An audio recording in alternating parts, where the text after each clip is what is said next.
गुरुपदम मंत्रमूलम गुरुवाक्य मोक्षमूलम गुरुकृपा दत्तात्रेय महाराज की। गुरु प्राण विसावा माझा, गुरुविन मार्ग नाही तुझा, देव पाहता त्रिलोकी। गुरु सुखाचे सागर, गुरु प्रेमाचे आगर, गुरु धैर्याचे डोंगर, कदा काळी डगमगना। म्हणून जाणतेने गुरु भजिजे, तेनेच कृत्य कार्य होईजे। जैसे मुळी चिंतन सहजे, शाखा पल्लवी संतोषते। प्रस्तुत प्रसंगी आजचा दिवस कैवल्यवासी परमपूज्य विश्ववंदनीय सद्गुरु गंगागिरीजी महाराज, गुरु बाळगिरीजी महाराज यांची 20वी पुण्यतिथी आणि या पुण्यतिथीच्या निमित्ताने होणारा वार्षिक कार्यक्रम। आणि ह्या कार्यक्रमामध्ये आता समाधी अभिषेक झालेला आहे आणि समाधी अभिषेकानंतर हे प्रवचन रूपी 2 शब्द तुमच्या पुढे मांडण्याचा मी प्रयत्न करतो, भगवंत जशी बुद्धी देईल त्याप्रमाणे। कारण चालवता बोलवता हलवता सगळं काही तो भगवंत आहे, आपण काही करू शकत नाही। कारण त्यांना आपल्याला ह्या मृत्यूलोकामध्ये पाठवलेलं आहे माणसाचं रूप धरून। आणि हे मानव जन्म मिळणं म्हणजे फार फार मोठी भाग्याची गोष्ट आहे। मानव जन्म मिळणं कितपत म्हणजे शक्य नाही, तरी आपल्याला मिळाला म्हणून आपण खूप भाग्यवंत आहोत। आपल्या एवढं भाग्यवंत कोणीही नाही।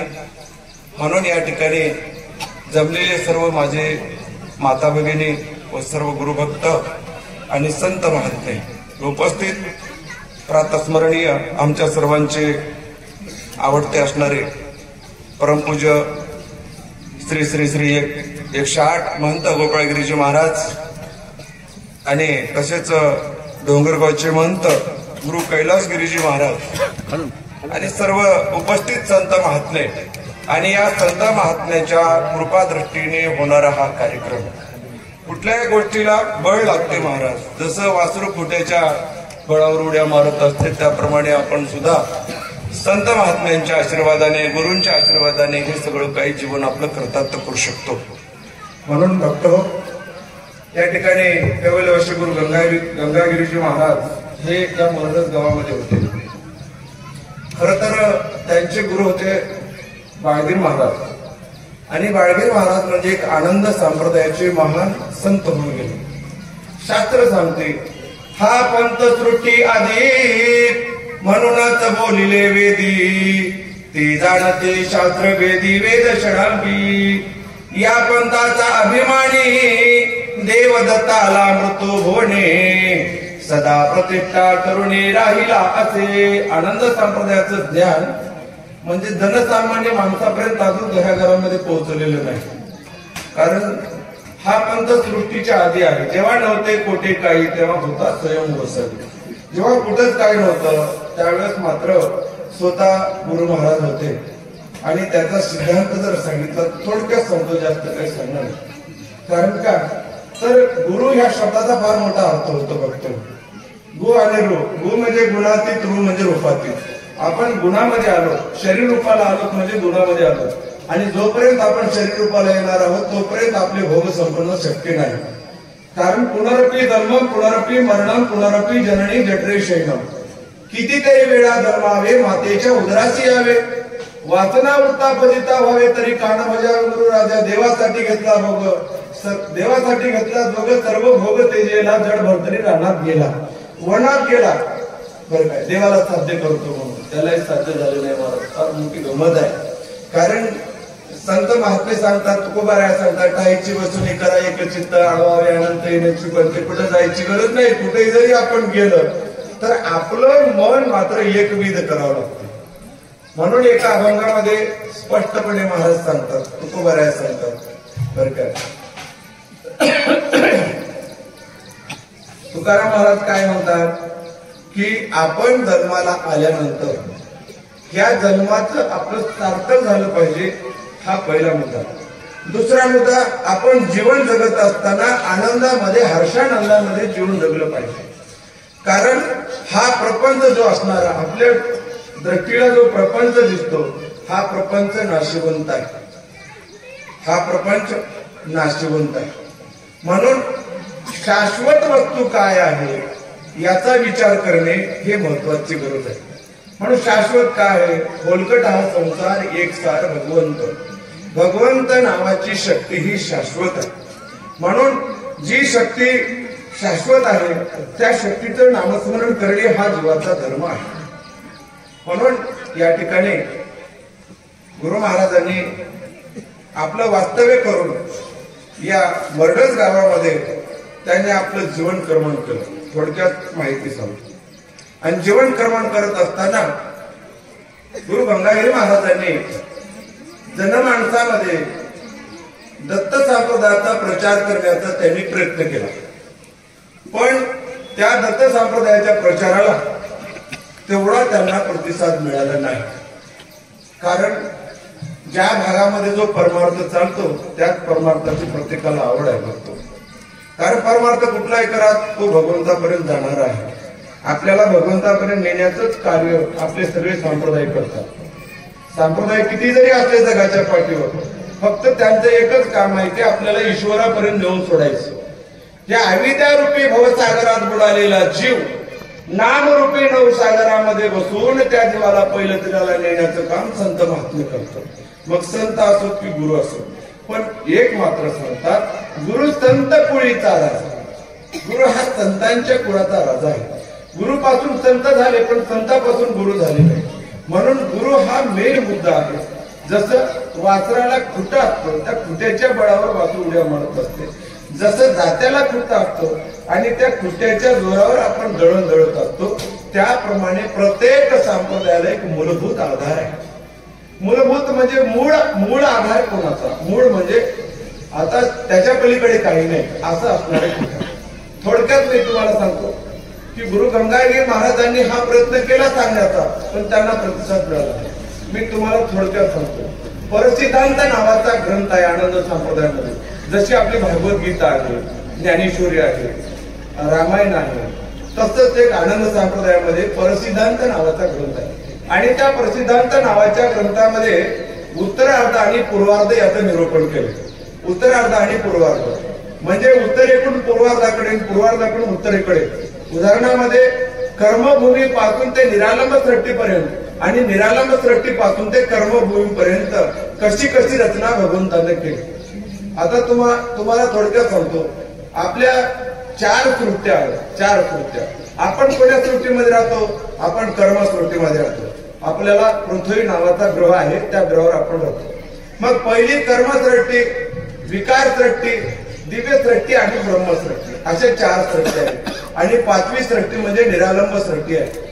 आणि त्याच निरालंब सृष्टीमध्ये निरालंबची करी स्वामी रहिवास तुमचा, परात पर पाने काय वर्णू मी वाचा. निरालंब सृष्टीमध्ये वास करणारा भगवान परमात्मा तो त्या निरालंब सृष्टीमध्ये राहतात. मग आता ही कर्मभूमी आहे. या कर्मभूमीमध्ये आपल्याला मनुष्य जन्म मिळाला. कर्मभूमी उत्तम जन्म नरतून सापडली, परी येते उनी देवा तुमची ओळख नाही झाली. कर्मभूमीमध्ये आम्हाला मनुष्याचा जन्म मिळाला, पण भगवंत कशाला म्हणतात त्याची ओळख झाली नाही. कशामुळं? प्रपंच खटपट करता माझी सर्व वय गेली. या प्रपंचाची खटपट करण्यामध्येच माझं आयुष्य निघून गेलं. बरं काय? दुष्ट वासना उढाळ माझ्या पाठी लागली. ते वासना किती वासना आहेत त्याची गणता नाही. म्हणून वासने संगे घाला घातला. म्हणून वासना हे शिल्लक राहू. वासनावृता फजिता व्हावे तरी कान बजावे गुरु राजा. म्हणून महाराज सांगतात, संत महात्मे सांगतात की बाबा रे, तुम्ही मनुष्य जन्माला आलात आणि मनुष्य जन्माला आल्यानंतर या मनुष्य जन्माचं सार्थक कसं झालं पाहिजे आणि कशामुळे सार्थक होते? एक तर संतांची संगत करावी लागते आणि दुसरी गोष्ट जन्माला आल्यानंतर गुरु करून घ्यावा लागतो. गुरु करून घेणं वेगळं आणि संतांच्या सानिध्यात राहणं वेगळं. कारण गुरु केल्यानंतर गुरुकडून आपल्याला जो मंत्र मिळतो त्या मंत्राच्या बलावर आपल्या जीवाची सोडमोकळीक होते. हे गुरुकडून आपल्याला मंत्र मिळत असतो. आणि संतांच्या संगतीमध्ये, संतांच्या संगती मनोमार्ग गती आकडावा श्रीपती येण्याची बनते. संत महात्मे सांगतात. संतांच्या सानिध्यामध्ये राहिल्यानंतर आपल्याला भगवंताला आठवता येते, भगवंताकडे जाता येते, पण संगत संतांची करावी. म्हणून संताची संगत सुखकर संसारी वाया येरधारी शिनू नको. संतांची संगत केल्याशिवाय आपल्या जीवाचं आयागमन चुकणार नाही. म्हणून त्याच्यासाठी किती वेळा आपण जन्माला यायचं आणि किती वेळा मरायचं हे आपल्या हातात आहे. म्हणून या नरदेही सोहित करा. याच नरदेहाला आल्यानंतर आपल्याला सोहित करता येते. चुकळा चौऱ्यांचीचा फेरा बाळगुरु म्हणे बापूजी म्हणे बाळगुरु साधू खरा नाम घेता गेला पहिलं पारा. म्हणून या नरदेहाला आल्यानंतर याच नरदेहामध्ये आपल्याला आपल्या जीवाचं सोहित करता येते. दुसऱ्या जन्मामध्ये सोहित अजिबात होत नाही. म्हणून हा जन्म आपल्याला कधी मिळाला? 83,99,999 प्रकारचे देह प्राप्त करत असताना मिळालेला शेवटचा जन्म म्हणजे माणसाचा. आणि याच जन्मामध्ये आपल्याला आपलं सार्थक करता येते. म्हणून संत महात्म्याने आपल्याला वेळोवेळी सांगण्याचा प्रयत्न केला. म्हणून अशा ह्या 4 सत्या सिद्धांतामध्ये सांगितलेल्या आहेत. मग आपण कुठे राहतो? कर्मसृष्टीमध्ये राहतो. मग कर्मसृष्टी कशाला म्हणावी? कर्मसृष्टीमध्ये जर मनुष्याचा जन्म मिळाला आणि इथं जर सद्गुण भक्ती ह्या जीवाला घडली तर या जीवाला याची देही याची डोळा पाहे मोक्षाचा सोळा. याच जन्मामध्ये आपल्याला भगवंताची प्राप्ती होते. बरं काय? कारण का? तर ह्या कर्मभूमीमध्ये मनुष्य जन्म आणि सद्गुण भक्ती घडली तर. म्हणून ज्ञानेश्वरीमध्ये ज्ञानेश्वर माऊली म्हणतात सद्गुरु म्हणजे काय ही वस्तू आहे. मद हृदयी सद्गुरु जेने तारीला संसार गुरु म्हणून विशेष त्यादरू विवेकावरी. म्हणून माझ्या हृदयामध्ये सद्गुरु आहे. ज्याच्या नावानं सगळा संसार करून जातो ते नाम म्हणजे सद्गुरु आहे. मग ह्या कर्मभूमीचा व्यास उदाहरणामध्ये आपल्या ह्या पृथ्वीवर खूप देश आहेत पण भारत देशाला भरतखंड असं म्हणतात. म्हणून कर्मभूमी भरतखंडात मनुष्य जन्म जंबूद्वीपात भरतखंडामध्ये भारतामध्ये जन्म आपल्याला आला की याला कर्मभूमी म्हणतात. आणि याच कर्मभूमीमध्ये मनुष्य जन्म मिळाल्यानंतर जर भगवंताची आपल्याला भक्ती घडली तर आपल्या कर्माचा मळ धुतला जातो. अनंत जन्माचे दोष या जीवाला लागलेले आहेत. अनंत जन्माचे पाप अनंत जन्माचं दुःख या जन्मामध्ये केलेले किल्मिष पाप हे सगळे धुवून जातात. कुठं? त्या कर्मभूमीमध्ये भारतामध्ये जन्म मिळाला तर. बाकी कुठे अमेरिकेमध्ये मिळो फ्रान्स इटाली जर्मन जेवढे काही देश आहेत ते देश म्हणजे भोगभूमी आहे आणि कर्मभूमी म्हणजे भारतभूमी आहे. त्या देशामध्ये संस्कृती नाही. आपल्या देशामध्ये संस्कृती आहे. 16 संस्कार आपल्या देशामध्ये माहित आहेत. बाहेरच्या देशामध्ये संस्कार नाहीत महाराज.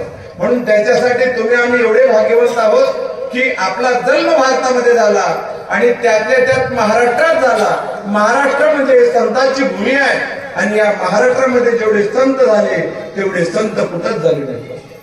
उत्तराखंड म्हणजे देवभूमी आणि महाराष्ट्र म्हणजे ही संत भूमी आहे. आणि जिथं संत जन्माला येतात तुम्ही सांभाळिले संती भय निवारिले खंती. जन्मा आलो त्याची आज फळा झाली साची. तुकोबारा या अभंगात सांगतात. गात्यामधला अभंग 176 क्रमांकाचा अभंग. म्हणून मी कृत्याकृत्य झालो इच्छा केली ते पावलो. तुका म्हणे काळ आता करू न शके बळ. कशामुळं? संतांच्या सानिध्यामध्ये आपण असल्यामुळे. बरं काय? जोपर्यंत आपलं जीवन या संत सानिध्यामध्ये जाणार आहे तोपर्यंत आपल्याला कशाचीच भीती नाही. म्हणून मला जे भीती होती ती सगळी भीती संपली. बरं काय? कशी संपली? आपण कुठपर्यंत म्हणजे ह्या प्रपंचामध्ये आपल्याला भीती वाटत आहे. जोपर्यंत आपण अज्ञान आहोत तोपर्यंत आपल्याला भीती आहे आणि आपलं अज्ञान निघून गेलं की आपली भीती संपली. महाराज उदाहरण सांगतो. आपण एखाद्या रात्रीला शेताकडे चाललो. शेताकडे जात असताना रात्रीची वेळ आहे. अंधार पडलेला आहे. वाटेनं चालताना काही दिसत नाही आणि आपण चाललो वाटत. जात असताना काय होते त्या वाटावर एक असं लांब येडी वाकडी पडलेली एखादी दोरी असेल काय असेल ती पडलेली होती. हा शेताकडे जाणारा ग्रस्त बघितल्यानंतर त्याला असं लांब दिसल्याबरोबर अरे बापरे सरप इथं साप आहे गड्या म्हणला. साप आहे म्हणल्यावर महाग पाय घेतला. मागे घेतल्यानंतर त्याच्या मुळामध्ये खंत निर्माण झाली. शंका निर्माण झाली. कितीतरी वेळ त्याच्याकडे न्याहाळत होता पण तो काय हालायला डुलायला तयार नव्हता. त्याच्या मनामध्ये पुन्हा शंका झाली की हा साप आहे की नाही हे पाहण्यासाठी त्याने विचार केला. मग काय करावं लागते? काही नाही म्हणे, एखादा उजेड लावून बघावं लागतं. तर काय, आपल्याकडे काळ्याची डबी असेल, बॅटरी असेल, काही असेल, उजेड आता या ठिकाणी उजेड लावल्याशिवाय, प्रकाश लावल्याशिवाय ही वस्तू काय आपल्याला दिसणार नाही. तेव्हा त्यानं आपल्या खिशामध्ये असणारी माचीस काढली आणि काळ्याची डबी ओढली आणि त्या उजेडानं बघितलं तर काय, ती दोरी होती. त्याला वाटलं ही दोरी आहे, ही काय करू शकणार, म्हणून त्या दोरीवर पाय देऊन हा पलीकडे गेला. कळालं कधी? जेव्हा प्रकाश पडला, ज्ञानाचा प्रकाश पडला तेव्हाच कळलं. म्हणून